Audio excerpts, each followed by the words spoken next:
우리가 초급 단계부터 시작해서, 그러니까 초급 단계는 오행의 생성, 오행은 간단히 설명드리면 지구상에 토와 수가 있었는데 병화에, 그러니까 화의 열기로 인해서 온난화되면서 목이 발생한다. 토는 두 가지 양의 성질을 플러스 마이너스 같이 가지고 있어서 목이 탄생하고, 자, 목에서는 종자 번식에 의해 가지고 과실 열매인데 이건 금이 아니라 열매다. 여기는 씨앗도 형성이 되고, 이렇게 해서 오행이 간단하게, 아주 알기 쉽게 간단한 자연의 원리 속에서 오행이 생성된다. 그리고 이 오행도 음과 양으로 구성이 되어 있다. 알았죠? 음과 양으로 구성이 되어 있다.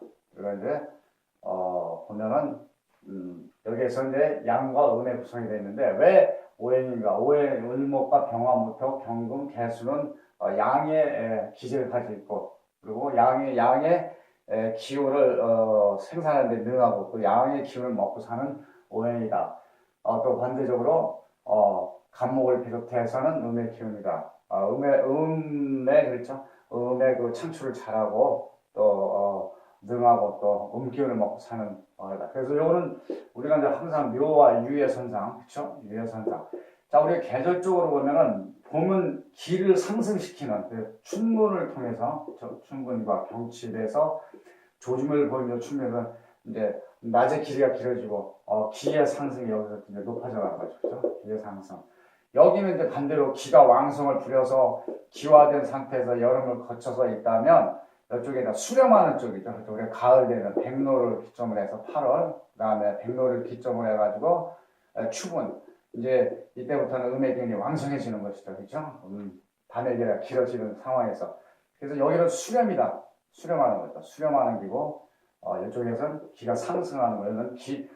빼앗겼던 이 음의 기운을 이쪽으로 충분해서 빼앗던 것을 가을에는 밑으로 걷어내는 거죠. 우리가 추수와 같이 해서 이슬과 서리발로 인해 가지고 밑으로 냉각시켜서, 기체된 것을 냉각시켜서 물을 밑으로 끌어내는 그런 역할을 하는 것이죠. 이제 계절적으로 봐서. 그래서 요 기점으로 봐서 우리가 이제 나눴을 때, 그래서 요거는 양과 음의 어떤 그 분기점이다. 기준을 하는 분기점이다. 그래서 왜 을병화, 병화부터 경금, 개수는 양의 기운일까? 그래서 성지명에서 나무다. 왜? 을목은 이렇게 솟아오르는 쪽이니까, 솟아오른다는 건 태양의 길을 바라보고 성장하기 위해서 솟아오르기 때문에 이건 분명히 나무일 것이다. 그리고 이제 우리가 간목을 따지면은, 간목은 우리가 지장간을 보면 간목이 이쪽에 있는 건 없죠. 다 밑에 있죠. 밑에 해수에 간목이 있고, 그 다음에 목이 여기 선상에, 묘를 선상에 끝으로 해서 여기 간목이 있다. 그렇기 때문에 해수와 해 중에 임수와 같이 있기 때문에 이건 분명히 뿌리다. 이쪽에 올라가서 을목은 밑으로 내려오질 않죠. 이런 걸 암시하는 것이지, 다른 우리 일반적인 명리학보다는 성지명에서 그래서 뿌리다. 그렇죠. 뿌리고, 분명히 이것은 뿌리다. 그리고 이제 병화는 태양이다. 태양의 열기를 받아서 여기서는 요 나무는 을목이다. 그리고 요거는 태양의 열기를 받아서 하기 때문에 요 자체가 태양이다. 그리고 정화는, 그렇죠? 이 땅 속에 있는 오행도 살아있기 때문에 이 차가운 땅 속에 온기가 있어야 된다. 그래서 이 온기, 그렇죠? 한여름에 병화의 뜨거운 온기를 어느 시점에서 끌어내려가지고 저장하는 것이 바로 정화다. 정화는 간목을 따뜻하게 지켜준다. 병화는 성장을 위해서, 여기는 이제 보호하기 위해서, 성장을 위해서. 그리고 이제 무토는 우리가 이제 태양의 열기가 밑으로 빠지지 않게, 그렇죠? 도요와 같이 설명했지만, 여기에서 이 도요의 감화가 없다면 절대적으로 물을 익을 수가 없다. 그렇죠? 을목이 익을 수 없다. 그래서 태양의 열기를 손실하지 않게, 이또 마찬가지로 병화가 밑으로 손실하지 않게 지어주고, 지켜주고, 그 다음에 무토는 반석의 토다. 을목이 곧바로 서서 꺾이지 않게끔 잡아주는 것은 무토다. 그렇죠? 무토는 두 가지 역할을 다 한다. 그렇죠? 훌륭한 땅이다. 그렇죠? 그리고 이제 기토 역시 정화의 그 따뜻한 온기, 뿌리에 있는 온기를 정화를 위로 빠앗기지 않기 위해서 기토도 역시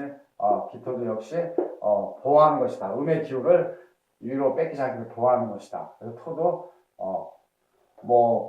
메마른 토다 뭐 이런 개념이 아니죠. 그리고 경금도 을목이 태양의 여기 기반을 잡고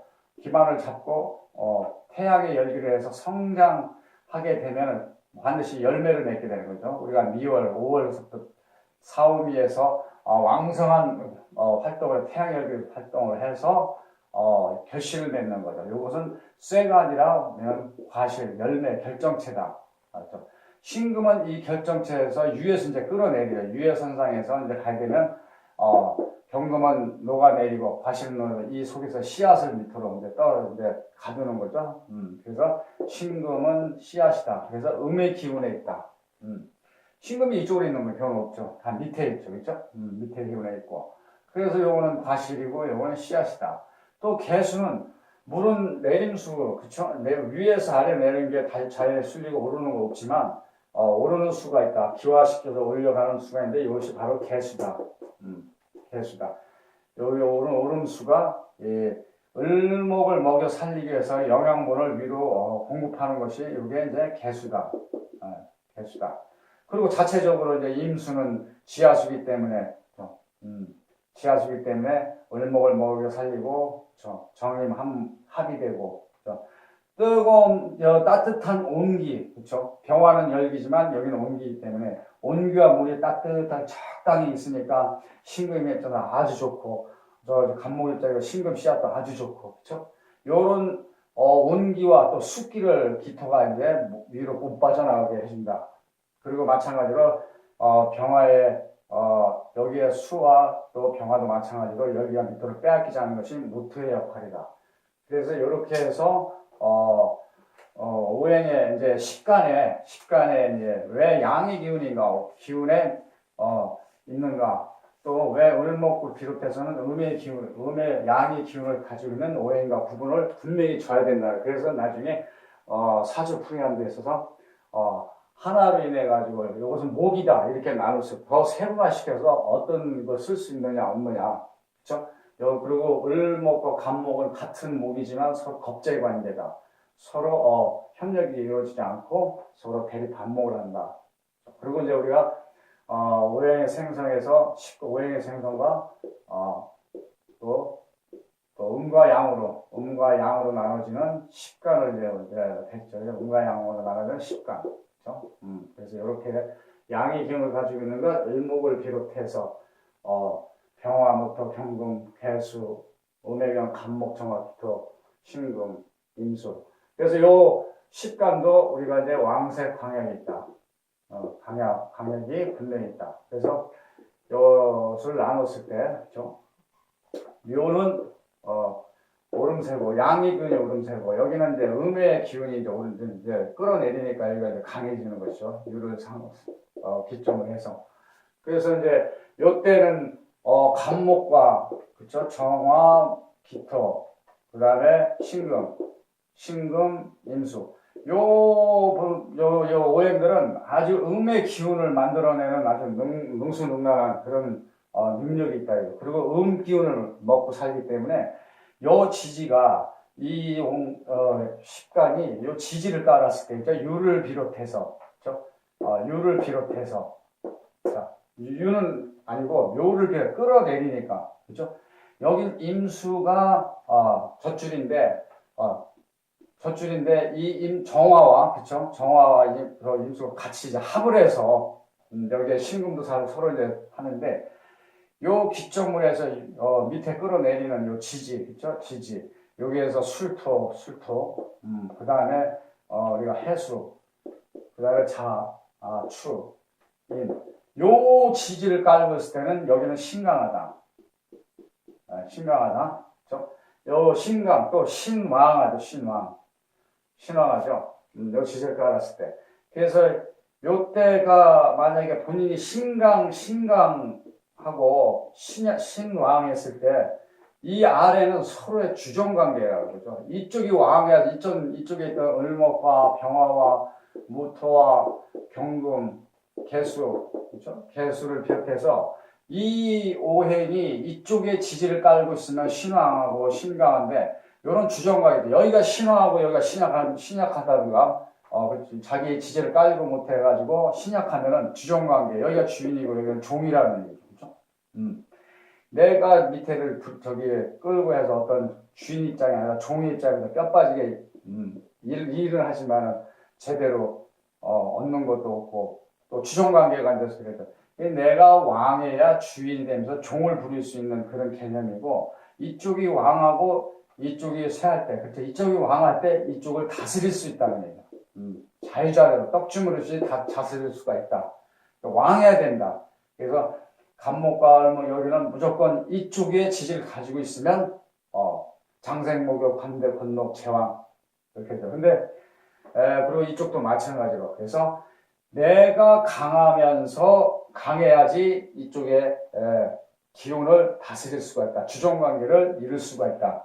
그렇죠? 그래서 이 12운성을 통해서 알아봤고 우리가 볼 때 이 부분을 잘 알아야 된다.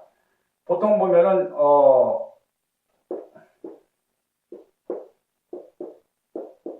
자 이렇게 있을 때 요 해수의 간목이 장생, 모교, 관대, 건노, 제왕. 자, 요 제왕, 새. 요거는 우리가 이제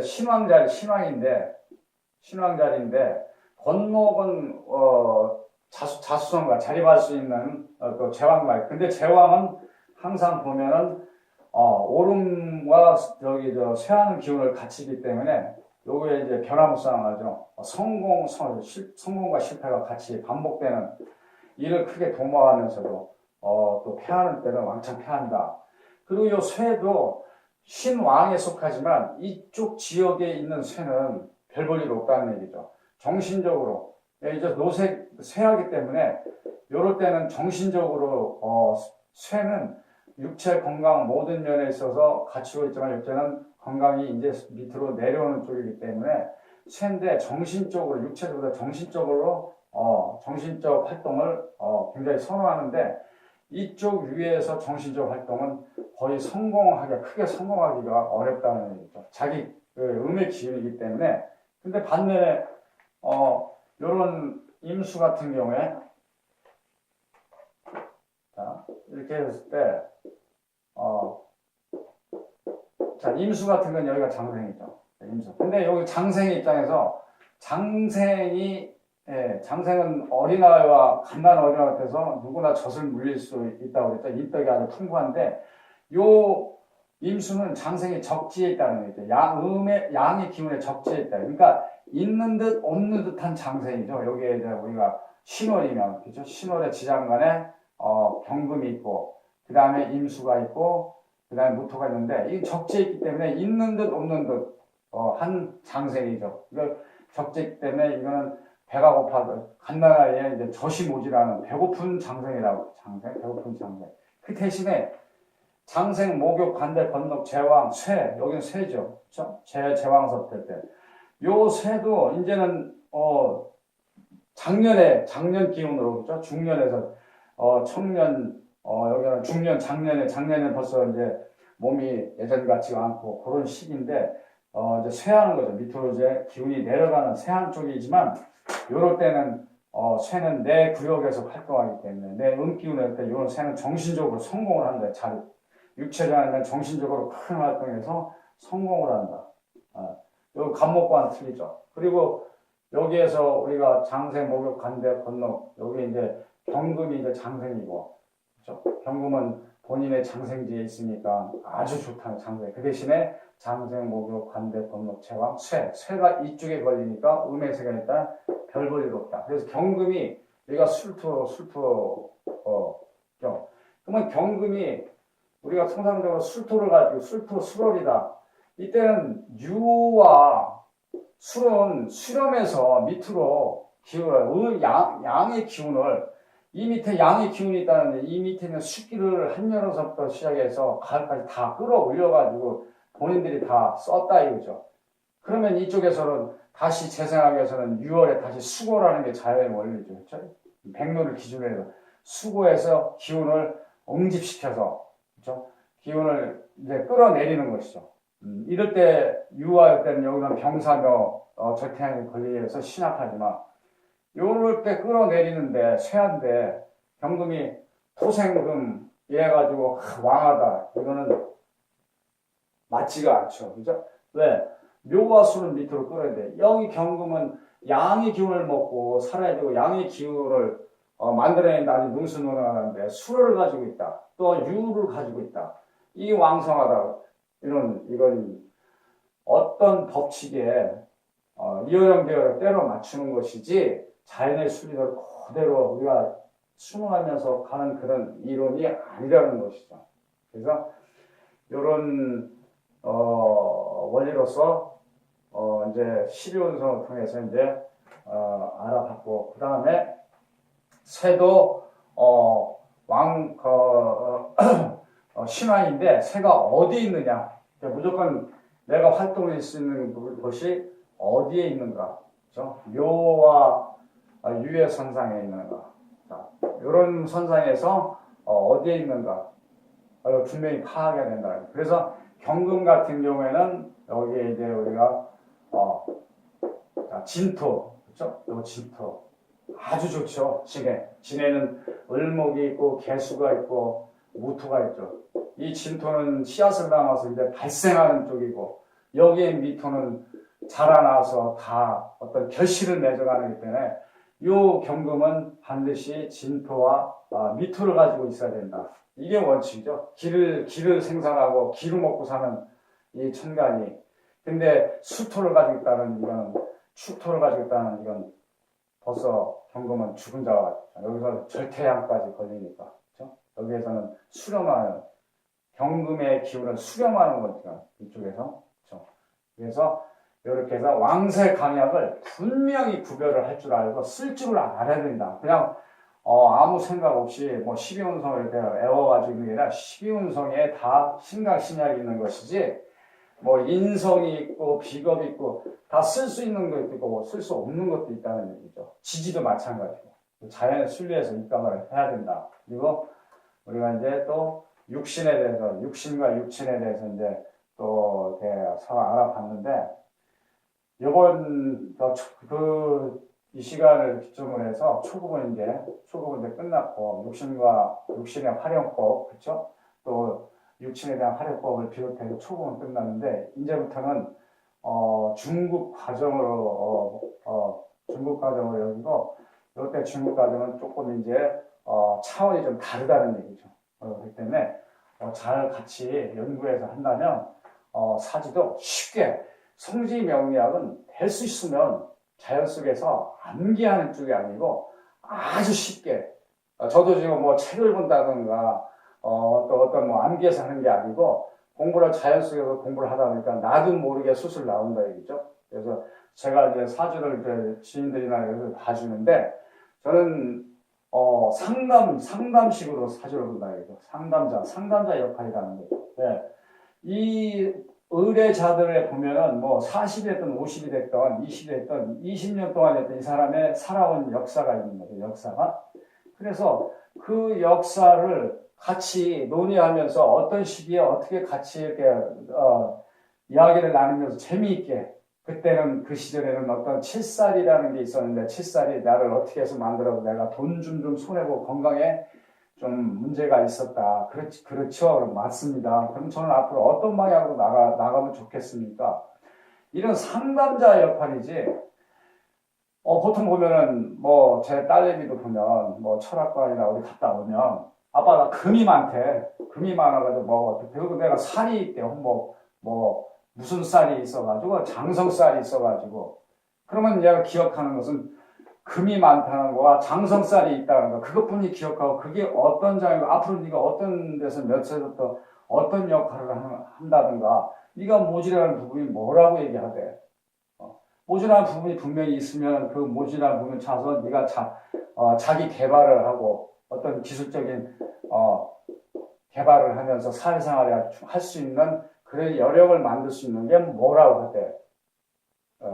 이런 얘기는 없고 고작 자기가 알 수 있는 것은 금이 많다. 금이 뭐 목을 쳐서 사주한 그런 개념이 아니죠. 같이 상대방하고 대화를 하면서 말하는 사람도 쉽고 또 듣는 사람도 쉽게 알아듣는 것이 바로 명리학의 본분이지. 그래서 이번 시간에는 그래서 성지 명리학은 최대한대로 쉽게 아주 나도 모르게 심합으로 그렇죠? 나도 모르게 조금씩 알아가는 것이 이 성지 명리학이다. 그래서 그 성지 명리학은 자연역학이다. 그래서 이번에 중국부터 시작은 건강과 운세를 얘기하는 거죠. 자, 사람이 건강하지 못하면 재물도 없고 어떤 자기 직책도 없고 그렇죠? 관에 대한 직책도 없고 또 어떤 전문적인 것도 없고 왜 건강하지 못하면 어떤 그렇죠? 기력도 없고 일단 기력부터 없고 힘도 없고 근력도 없고 끈기 이런 것도 다 결여되고 그렇죠? 어떤 지속력 뭐 이런 것들 거기에 비해서 이런 게 없으면 열정도 없는 것이고 자신감도 없고 소극적이고 위축되고 억압돼서 그렇죠? 건강이 있으면 건강이 안 좋은데 심지어 병까지 든다면 어떻게 돼요? 말할 나위도 없죠. 어떻게 재물을 보고 재물을 뛰어다니면서 자기가 목적을 달성하는 높은 어떤 직책을 상관을 모시는 직책을 위해서 건강하다 왕성하게 건강해야 된다는 얘기죠. 건강은 곧 나의 운세, 부와 또 명예와 귀 이런 것들이 건강했을 때 그러니까 이거와 이거는 같이 연관이 돼 있다는 거죠. 그래서 이 건강을 잘 알게 되면 자연적으로 운세도 어떤 흐름을 자연적으로 알 수가 있다는 거예요. 그래서 이번 시간부터는 건강과 운세, 자기의 운이 어떤 식으로 가느냐 요거에 대해서 이제 살펴보는데 항상 성대명리학은 묘와 유해선상으로 이제 기점을 찾는데 묘의 선상, 유의 선상. 요거는 묘는 봄에 이제 2월을 시점을 해서 기가 상승하는 것이죠. 이제 봄에 대해서 이제 태양의 이제 열기 쪽으로 이제 상승하고 요 묘는 또 어떤 냐가 두 가지다. 기를 만들어내는 초기에 이제 기를 만들어내고 그 다음에 요게 묘는 뭐냐면 피를 저장하는 거죠. 피를 요에는 요 밑에 있는 여기는 혈지 여기는 기라고 그러죠. 기를 생성하고 기를 먹고 사는 양이면 양이니까 양은 곧 기다 이렇게 하십니다. 여기는 음이니까 음이다 그죠. 음은 곧바로 혈을 얘기하는 거고 기는 바로 기운을 활동할 수 있는 기운을 얘기하는 것이죠. 그렇죠? 그래서 병화를 비롯해서 을목을 비롯해서 여기는 기를 생산하는 데 능하고 또 기를 먹고 살고 기를 또 잘 다루고 여기는 혈 그렇죠? 요 혈인데 혈을 생산해서 음식이 들어오면 음식을 소화해서 이제 혈을 신장 우리가 임수가 이제 혈인데 요 신장을 얘기하는 거죠. 요 신장인데 혈을 만드는 여기는 공장하고 기를 만드는 공장이다. 근데 묘와 기를 기점을 잘 이해를 해야 된다는 거예요. 왜냐하면 묘는 봄이 되면은 이쪽에 기를 발산시키는 시점이면서 이쪽에 있는 피를 다 끌어서 올려서 여기에 저장하는 거죠. 저장 창고죠. 피의 저장 창고. 피의 저장 창고이면서 기를 발산하는 기점이 되는 거예요. 기를. 이쪽은 반대적으로 어둠 올라갔던 수를 끌어올려서 여기에서 음의 기운들이 이 수를 갖다 활용하고 다 써먹고 그러니까 여기는 벌써 수가 고갈되고 하는 반에 이쪽에 되면 항상 그럴 수는 없죠. 이 계절이 되면 수렴한다는 거야. 백로를 비롯해서 서리와 이슬을 이래가지고 이에서 응집시키는 거죠. 이 다 떠있는 이 숫기를 분산돼서 있는 기화된 숫기를 이 차가운 6월에는 이제 백로를 비롯해서 응집시켜서 밑으로 끌어내리는 거죠. 끌어내린다. 그래서 여기는 묘는 이 음의 기운을 갖고 있는 사람은 절대적으로 본인들한테는 안 좋은 거죠. 왜? 이걸 끌어올리는 것은 겁재라는 것이니까. 자기들이 피를 만들 수는 없어요. 이 양의 기운은 본인들이 피를 만들 수 있는 여지가 못 되죠. 양의 기운을 가지고 있는 사람들은. 항상 여기에, 피의 생산 공장에 있는 간목을 비롯해서 기토, 신금, 임수가 애써 피땀 흘려서 만들어 놓은 것을 직접 만들지 못하고 이쪽으로 끌어올려서 겁재, 말 그대로 훔쳐서 여기에 저장시키는 창고라는 것이죠. 그러니까 이쪽에 있는 오행들이나 지질 깔고 있는 오행들은 아주 묘가 아주 여기 아주 나쁘다 이게 묘가 있으나 그 대신에 이제 다시 회수해서 재생해서 이쪽으로 끌어내리는 이 유를 기점을 해서 술을 아주 기가 막힌 거죠. 이쪽에서는. 그렇기 때문에 요 가을, 그렇죠? 유와 술, 요쪽에는 진을 깔고 있으면 봄. 이쪽 입장에서는 또 아주 좋죠. 피를 해서 피도둑인데. 근데 문제는 뭐냐? 이 피를 직접 구할 수는 없다는 거죠. 묘를 선상으로 해서 여기는 기운은 왕성하니까, 기운은 왕성해서 분명히 피를 지배할 수가 있다는 거죠. 주정관계에 있어서. 그러면 이 묘에 가둘 수는 피를 무작정 가둘 수 없는 것이죠. 댐에 있는 물을 그냥 쓸 수 없듯이, 이 기운들이 가요. 누구를 위해서, 누구를 통해서, 바로 여기 을목을 비롯해서 병화는 누가 겁재인 이 개수로 인해서 개수는 펌핑 작용과 같은 것이죠. 우리 지금은 물펌프.